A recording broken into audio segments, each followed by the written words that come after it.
मेरा नाम है हरिया, मैं काम करता हूँ बहुत बढ़िया, खाता हूँ खाना और रोज गाता हूँ गाना। अरे यार, आज तो बहुत देर हो गई। इस खतरनाक जंगल को देखकर तो मेरे हाथ पैर ठंडे हो गए हैं। अगर मैं वक्त पर गांव नहीं पहुंचा तो मालिक बहुत नाराज हो जाएंगे। तभी हरिया को एक आवाज सुनाई देती है। सुनिए हरु जी। अरे, ये आवाज किसने दी? तभी हरिया को सामने कुछ दूर एक औरत खड़ी दिखाई देती है। अरे भाई, ये औरत अकेली इतनी रात को इस जंगल में क्या कर रही है? चलकर पूछना पड़ेगा। फिर हरिया अपनी बैलगाड़ी उस औरत के सामने लाकर रोक देता है और उससे पूछता है। अरे सुनिए, आप इतनी रात को इस खतरनाक जंगल में अकेली क्या कर रही हैं? तभी वो औरत मीठी आवाज में कहती है। अरे हरु जी, आप आ गए। मैं कब से आपका इंतजार कर रही थी। वैसे तो यहाँ से काफी लोग गुजर चुके हैं, लेकिन मैं खास आपका इंतजार कर रही थी। अच्छा, तुम सच कह रही हो? मुझे तो यकीन नहीं हो रहा है। वो क्या है ना, आज तक किसी ने मुझसे इतने प्यार से बात नहीं की। हाँ हाँ हरु जी, मैं सच कह रही हूँ। अब देर मत करिए और जल्दी से मुझे मेरे घर तक छोड़ दीजिए। हाँ हाँ, कौन सी बड़ी बात है, अभी छोड़ देता हूँ। आप मेरे पीछे बैलगाड़ी में बैठ जाइए और मुझे रास्ता बताते चलिए।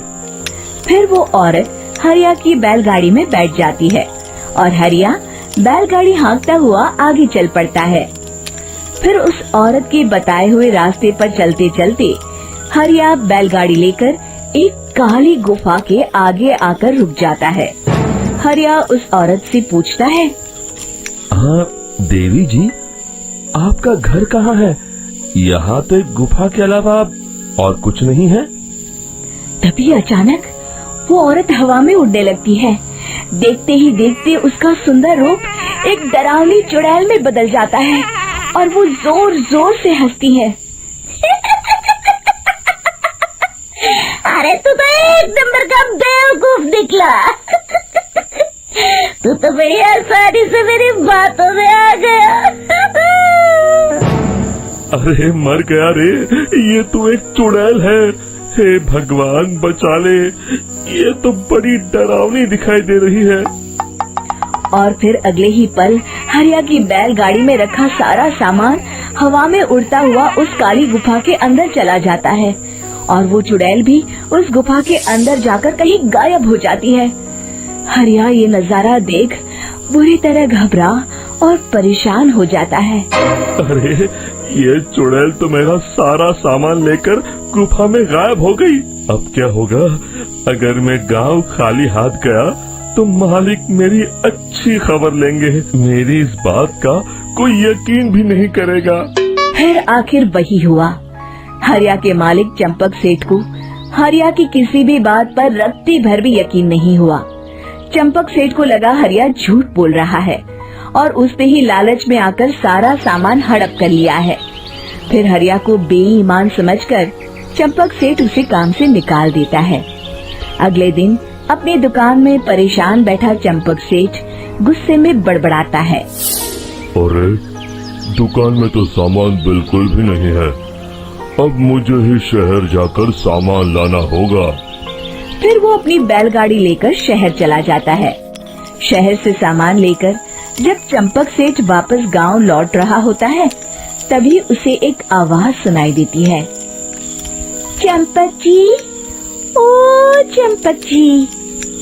अरे, ये तो कोई मेरा नाम लेकर मुझे पुकार रहा है। फिर उस रास्ते में वही औरत खड़ी दिखाई देती है। फिर क्या था, हरिया की तरह चंपक सेठ भी उस औरत के पास अपनी बैलगाड़ी लेकर जाता है और वो भी उसकी चिकनी चुपड़ी बातों के मोह जाल में फंस जाता है। फिर चुड़ैल उसे भी अपनी गुफा तक ले जाती है और उसका सारा सामान लेकर गुफा में गायब हो जाती है। बेचारा चंपक सेठ लाचार होकर खाली हाथ गांव लौट आता है। फिर ये उस जंगल में रोज की बात हो जाती है।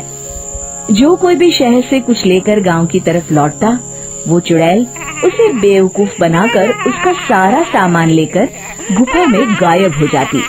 एक दिन हरिया एक लकड़हारे को उसी जंगल की तरफ जाते हुए देखता है।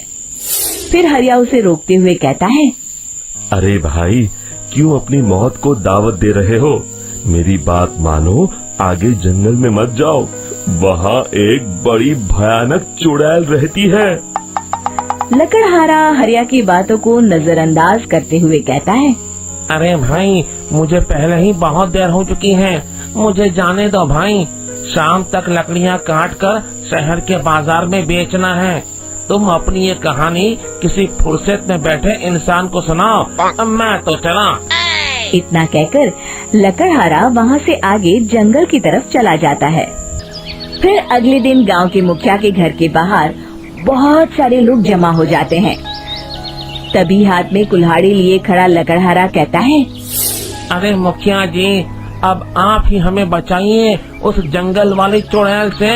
हमारा सारा काम तो शहर से ही होता है। अरे मुखिया जी, उस चुड़ैल की वजह से तो मैं पूरी तरह बर्बाद हो गया हूँ। हम सबको मिलकर उस चुड़ैल का कोई इलाज करना पड़ेगा।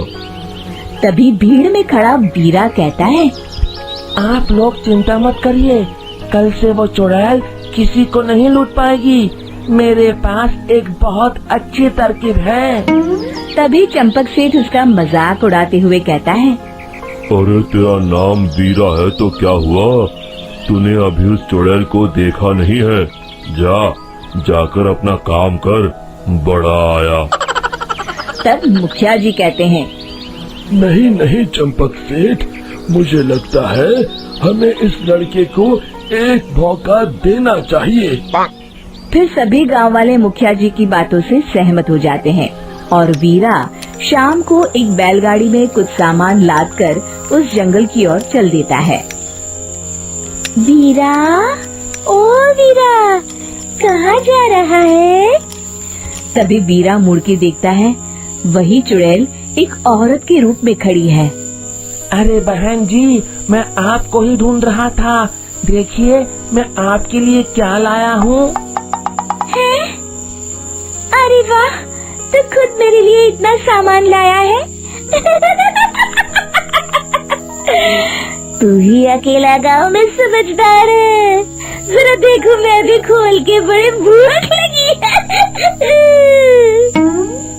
जैसे ही चुड़ैल उस सामान पर से कपड़ा हटाती है, एक भगवान शिव की तेज रोशनी उसके अंदर मूर्ति से निकलती है और चुड़ैल अपने असली रूप में आकर जलने लगती है। अरे मैं जल रही हूँ, बचाओ! बचाओ! ओम नमः शिवाय, मर गई मैं! देखते ही देखते वो चुड़ैल राख के साथ उड़ जाती है और सभी गांव वाले भी वहां आ जाते हैं।